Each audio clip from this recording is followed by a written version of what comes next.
નમસ્કાર ખેડૂત મિત્રો, મારી યુટ્યુબ ચેનલ ખેડૂત સાથીની અંદર આપ સર્વેનું હાર્દિક અને ભાવભર્યું સ્વાગત કરું છું. મિત્રો, આજના આ વિડીયોના માધ્યમ દ્વારા આપણે ચોમાસાની અંદર જ્યારે કપાસનું વાવેતર કરતા હોઈએ અને મગફળીનું પણ વાવેતર કરતા હોઈએ ત્યારે અંતે આપણને ઉતારો ઓછો મળે છે. અગર ઉતારો આપણને જો ઝાઝો મળે તો બજારની અંદર સારામાં સારા ભાવ પણ આપણને પ્રાપ્ત થતા નથી. હવે મિત્રો, આ જ્યારે આપણે મગફળીનું વાવેતર કરેલું હોય અને કપાસનું પણ વાવેતર કરેલું હોય તો એની અંદર આપણે પાયાની અંદર સારી કંપનીઓના અઢળક પ્રમાણમાં ખાતરો પણ નાખેલા હોય,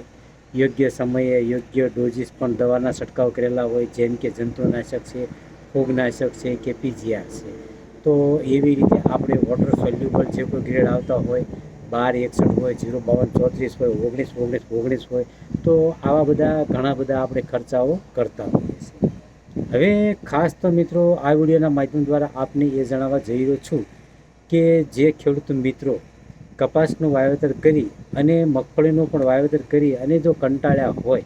એટલે કે બજારની અંદર સારો ભાવ ન આવવો અથવા તો ઉતારો સારો ન આવવો, કપાસની અંદર આગળ જતાં સડો આવવો, ચોથી પેશી સડી જતી હોય તો ચોથા ભાગનું આપણું ઉત્પાદન ઓછું આવતું હોય, તો આવા બધા પ્રશ્નો ઊભા થતા હોય છે. અંતે આપણે દાળીઓના, મજૂરીના, ટ્રેક્ટરના કે હાથી હળના કે જે કોઈ મિત્રો હિસાબ માનતા હોઈએ ત્યારે છેલ્લે આપણને એમાંથી કંઈ વધતું નથી. તો આજના આ વિડીયોના માધ્યમ દ્વારા આપને એ ભલામણ કરવા જઈ રહ્યો છું કે હકીકત મિત્રો, ચોમાસું સિઝનની અંદર એક સારામાં સારો એવો પાક છે જે આપણને ઓછા ખર્ચે કપાસ અને મગફળી જેટલું જ કે એના કરતાં વધારે પણ આપણને સારો એવો ઉતારો અને બજારની અંદર વેચવા જઈએ તો સારો એવો ભાવ પણ આપણને પ્રાપ્ત થતો હોય છે. એટલે કે મિત્રો, ચોમાસાની અંદર વાઢની જે તુવેર આવે છે, એટલે કે એકવાર આપણે એને વાવેતર કરી અને છેક દિવાળીના જાપા સુધી એની કોઈ પણ પ્રકારની ટ્રીટમેન્ટ કરવામાં ન આવે અને દિવાળીના સમયે જ્યારે ફાલ બેસતો હોય ત્યારે મિત્રો નોર્મલ સારામાં સારી કંપનીની કોઈ પણ પીજીઆર એટલે કે સારામાં સારું ફ્લાવરિંગ બેસાડે એવી એમિનો એસિડ, ફુલ્વિક એસિડ કે બ્રાસિનો એસિડવાળી કોઈ પણ દવાનો છંટકાવ કરવાનો છે. અને એ સમયે જો મિત્રો સારામાં સારું આપણે ડોઝીસ બનાવવો હોય ફ્લાવરિંગ માટેનો તો 1261 અથવા તો મિત્રો 05234નો તમે ઉપયોગ કરશો તો પણ સારામાં સારું પરિણામ પ્રાપ્ત થશે. એટલે કે દિવાળીના સમયે ફૂલ જ્યારે બેસતું હોય ત્યારે આવા લગભગ 15 દિવસના ગાળે 2 સ્પ્રે કરશું તો સારામાં સારું પરિણામ પ્રાપ્ત થશે. એટલે કે મિત્રો, કોઈ પણ પીજીઆર એની સાથે 1261નો ઉપયોગ કરો, એ પણ પ્રતિ પંપની અંદર 80 થી 100 ગ્રામનું માપ રાખો અને એની સાથે નોર્મલ ઈયળનો ડોઝ એટલે કે ઇમામેક્ટિન બેન્ઝોએટ જે મમરી ફોર્મમાં 5% આવે છે એનો તમે ઉપયોગ કરશો તો પણ સારામાં સારું પરિણામ પ્રાપ્ત થાય છે. તો આવા ડોઝ ચાલુ રાખવાના છે.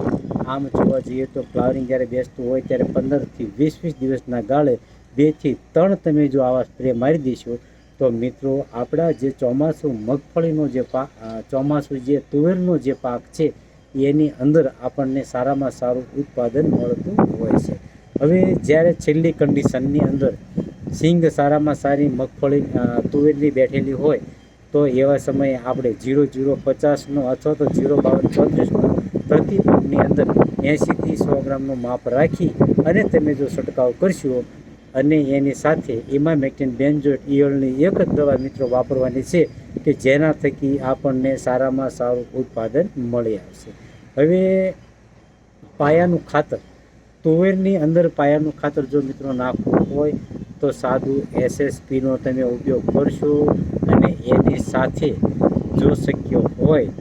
તો એમોનિયમ સલ્ફેટ અથવા તો નાઇટ્રોજન એટલે કે યુરિયાનો તમે ઉપયોગ કરશો તો સારામાં સારું પરિણામ પ્રાપ્ત થશે. એટલે કે સાદું એસએસપી 1 વીઘાની અંદર 15 થી 20 કિલો અને યુરિયા મિત્રો 5 થી 8 કિલોનો તમે ઉપયોગ કરશો તો ઓછા ખર્ચાની અંદર સારામાં સારું આપણને ઉત્પાદન પ્રાપ્ત થતું હોય છે. તો મિત્રો, ખાસ કરીને ભલામણ કરું છું,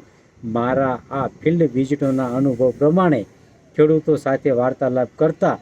આ જે 2025નું વર્ષ ગયું તેની અંદર જે ખેડૂત મિત્રોએ